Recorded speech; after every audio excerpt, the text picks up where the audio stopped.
ಬನ್ನಿ. ಇವತ್ತೇನ್ ವಿಶೇಷ? ನಂಗೂ ಗೊತ್ತಿಲ್ಲ, ಆದ್ರೆ ನನ್ನ ಸ್ನೇಹಿತರೆಲ್ಲ ಇವತ್ತು ತುಂಬಾ ಖುಷಿಯಾಗಿದ್ದಾರೆ. ಏನಂತ ಗೊತ್ತಾಗುಂಟಾ? ನಂಗೂ ಏನಂತ ಗೊತ್ತಿಲ್ಲ ವೈಷ್ಣವಿ. ನಿಮಗೂ ಗೊತ್ತಿಲ್ಲ. ಇವತ್ತು ನಾವು ಇಕೋ ಕ್ಲಬ್ ವತಿಯಿಂದ ಜಿಲ್ಲಾ ಮಟ್ಟದ ಕೃಷಿಕರಾದ ಸತೀಶ್ ಸರ್ ತೋಟಕ್ಕೆ ಹೋಗುತ್ತಿದ್ದೇವೆ. ನಾನು ಅವ್ರ ಬಗ್ಗೆ ಕೇಳಿದ್ದೀನಿ. ಅವ್ರ ತೋಟ ತುಂಬಾ ಚೆನ್ನಾಗಿದೆ ಅಂತೆ. ನಮ್ಮನೆಗೆ ಯಾರು ಕರೆದುಕೊಂಡು ಹೋಗ್ತಾರೆ? ನಮ್ಮ ಶಾಲೆಯ ಸಂಜೀವ್ ಸರ್ ಹಾಗೂ ಶಿಕ್ಷಕರು ಕರೆದುಕೊಂಡು ಹೋಗುತ್ತಿದ್ದಾರೆ.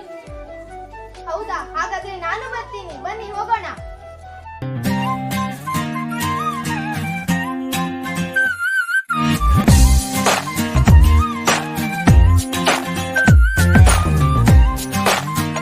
ಅಂತೂ ನಾವು ಸತೀಶ್ ಸರ್ ಅವರ ಮನೆಗೆ ಬಂದಿದ್ದೇವೆ. ಈಗ ತೋಟಕ್ಕೆ ಹೋಗೋಣ ಬನ್ನಿ.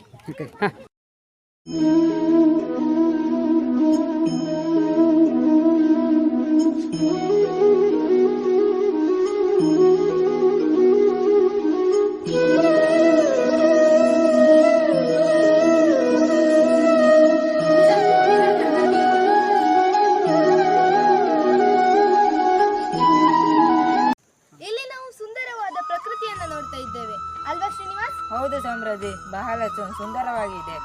ಸರಿ ಬನ್ನಿ ಹೋಗೋಣ.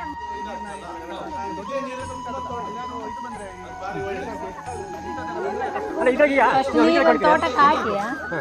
ಫಸ್ಟ್ ನೀರು ತೋಟಕ್ಕೆ ಹಾಕಿ ಮತ್ತೆ ನೀರು.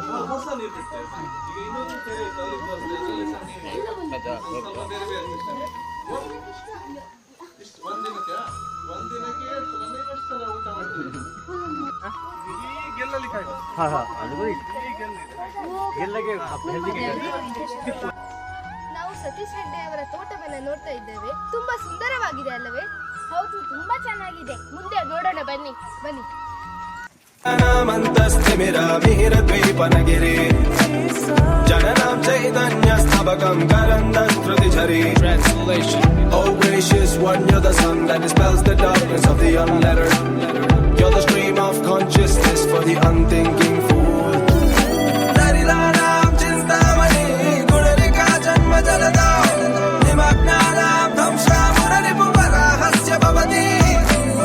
You are the all-given precious stone for the poor, but those crammed by the sea of birds are the tusks of the bow.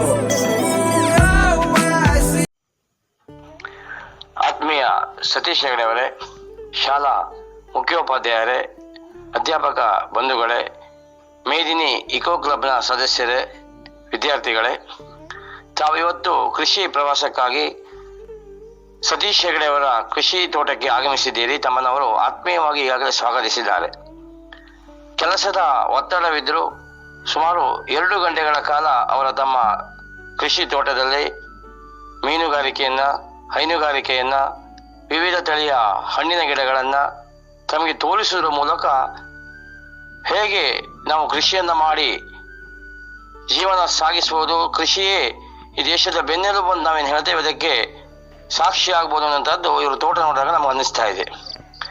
ಏನು ಇವತ್ತು ಅವರಿಗೆ ಉತ್ತಮ ಕೃಷಿಕ ಪ್ರಶಸ್ತಿ ಬಂದಿದೆ, ಅದು ಅರ್ಹವಾಗಿ ಬಂದಿದೆ ಅನ್ನುವಂಥದ್ದು ಅವರ ಈ ತೋಟವನ್ನು ನೋಡಿದಾಗ ನಮಗೆ ಅನುಭವ ಆಗ್ತದೆ. ಯಾಕಂದರೆ ಇವತ್ತು ಪ್ರಶಸ್ತಿಗಳು 2 ರೀತಿಯಲ್ಲಿ ಬರ್ತದೆ. ಒಂದು ಪ್ರಶಸ್ತಿಯನ್ನ ನಾವು ಹುಡುಕಿಕೊಂಡು ಹೋಗುವಂಥದ್ದು, ಇನ್ನೊಂದು ಪ್ರಶಸ್ತಿಗಳೇ ನಮ್ಮನ್ನು ಹುಡುಕಿಕೊಂಡು ಬರುವಂಥದ್ದು.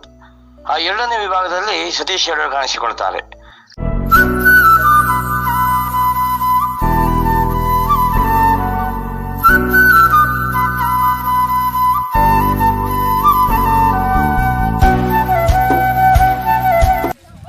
ಇವತ್ತಿನ ಶಾಲಾ ಪ್ರವಾಸ ಇಲ್ಲಿಗೆ ಮುಗಿಯಿತು.